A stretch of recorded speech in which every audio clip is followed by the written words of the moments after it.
Fala pessoal, estamos aqui para mais um resumo do livro Lar, Família e Casamento.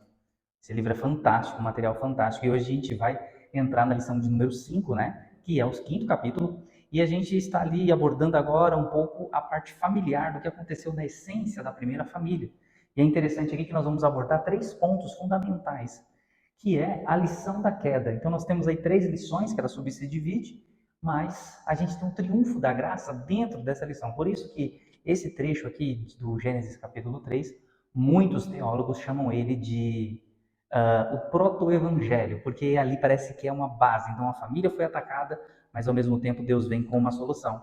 E é sobre isso que a gente vai falar. Vem aqui para você me acompanhar. Então, primeira coisa, ó, a promessa, né? Então nós temos uma promessa. As famílias precisam do evangelho porque desde o início Deus está dando um antídoto para a droga que é o pecado.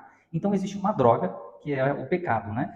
Até é interessante porque o livro traz uma curiosidade, né, de um ponto de vista, na verdade. Ele diz o seguinte, que o diabo é como um traficante e os filhos de Deus foram lá e adquiriram essa droga chamada pecado. Então Deus primeiro vai e resolve o seu problema com o traficante e agora ele vai também resolver o seu problema ali com os filhos. Então ele vai punir o traficante e disciplinar os seus filhos, né? Então por isso que a primeira coisa é a promessa. Então a promessa que Deus vai trazer é de que existe uma solução para esse problema. E a solução é como se fosse uma vacina, né? Então o evangelho para nós, como pecador, é uma vacina às vezes para nos sarar ou às vezes para nos prevenir, mas precisamos do evangelho. E aí veja o seguinte, o castigo. Então, se nós temos aí a promessa, em seguida vem o castigo. E o castigo a gente pode dividir aí em 4 partes, né? Ou seja, a dor da criação, nós temos o conflito conjugal. Então veja, Fábio, o conflito conjugal surgiu da onde?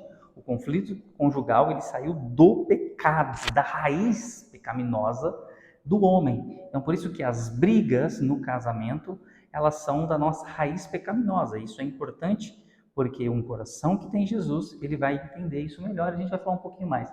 Trabalho doloroso, então agora o homem vai sofrer para conquistar o pão, e a morte que está sempre batendo a nossa porta, né?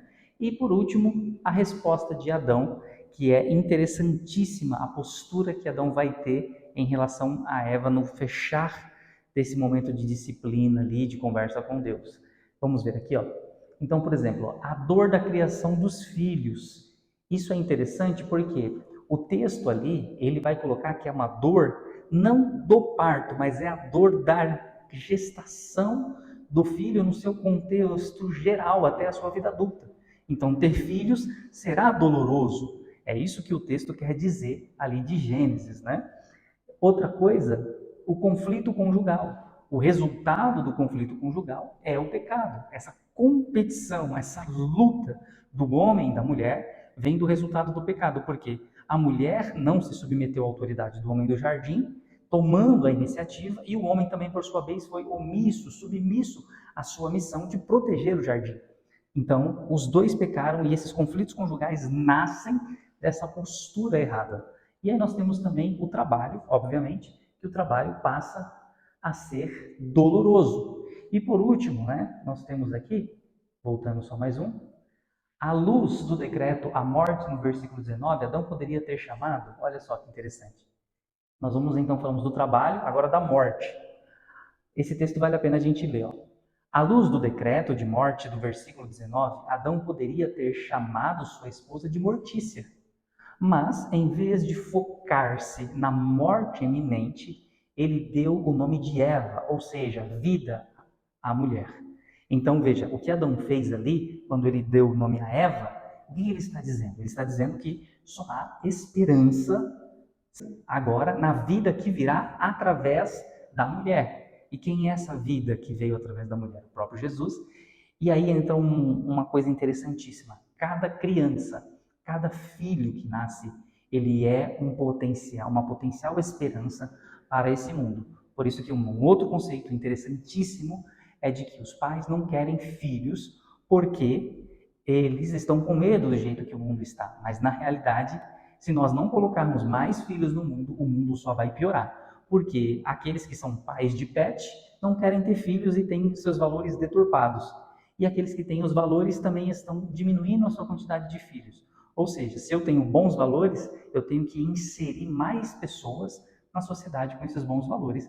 E aí, por isso que eu preciso crescer e multiplicar. E isso é uma falha grave do povo cristão que tem andado à la mundo, né? À la vontade do mundo, sendo guiado pelas diretrizes mundanas. E por isso estamos nos perdendo.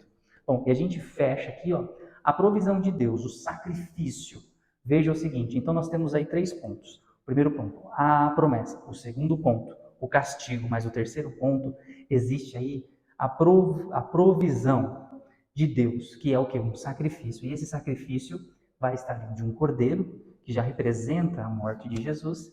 E por último, ele resgata a terra do inferno. O que é isso, resgatar a terra do inferno?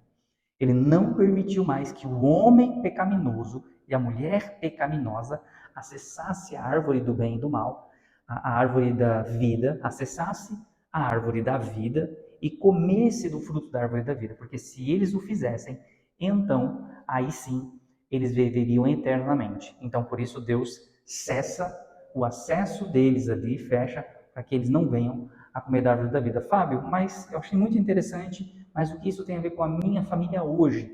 Tudo a ver, porque Gênesis 3 é a base para você entender por que você precisa, às vezes, bater no seu filho. Você precisa, às vezes, açoitar ele, brigar com ele, disciplinar ele, seja às vezes verbalmente ou fisicamente. E a Bíblia vai ensinar isso porque a astúcia está ligada no coração dele. E como que eu sei disso? Porque aqui está, no capítulo 3, onde nasceu todo esse mal. E quando você entende isso, isso faz toda a diferença na hora de disciplinar. E você vai discipliná-lo para a santidade, para agradar a Deus. E isso e muitas outras aplicações. E você refletindo sobre isso, entendendo isso, você vai saber. Deus abençoe o seu lar, Deus abençoe a sua casa. E o próximo capítulo está imperdível. Deus abençoe a sua casa. Fique com Deus.